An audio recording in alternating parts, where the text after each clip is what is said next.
Welcome back to my channel. ரொம்ப நாளைக்கு முன்னாடி ரெக்கார்ட் பண்ண வீடியோ இன்னைக்கு தான் வாய்ஸ் ஓவர் கொடுக்கவே டைம் கிடச்சிச்சு. ஈஸ்டருக்காக நேட்டிவ் போகிற பிளானில் இன்னைக்கு தான் ட்ராவல் டைமு.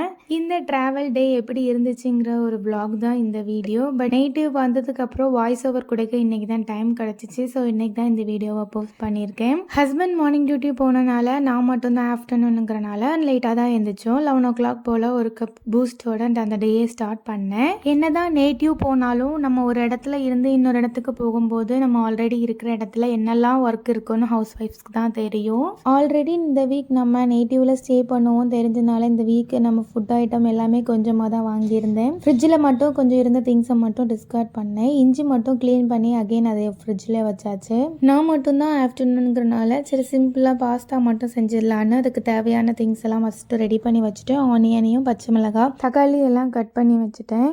குக்கிங் ஒரு சைடு நடந்துகிட்டே இருந்தாலும் தம்பியும் பார்த்துட்டு அடுத்து க்ளீனிங் ஒர்க்கும் சைட் பை சைடு நடந்துட்டு தான் இருந்துச்சு.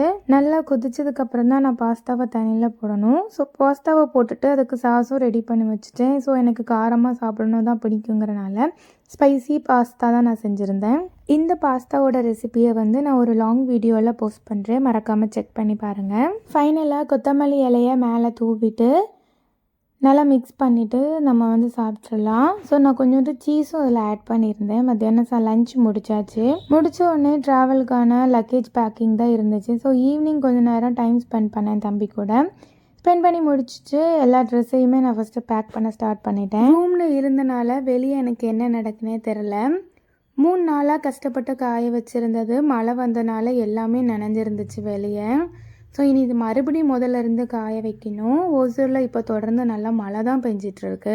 அகெயின் கொஞ்சம் பேக்கிங் ஒர்க் இருந்துச்சு. ஸோ இந்த மெயினான பேக்கில் தம்பிக்கு டைப்பர், ஒரு செட்டோட ட்ரெஸ்ஸு, அதுக்கப்புறம் இந்த ஹேண்ட் வாஷும் எடுத்து வச்சுக்கிட்டேன். ஸோ இதெல்லாமே எங்கள் கூடயே இருக்கும், தம்பிக்கு அடிக்கடி தேவைப்படுறது.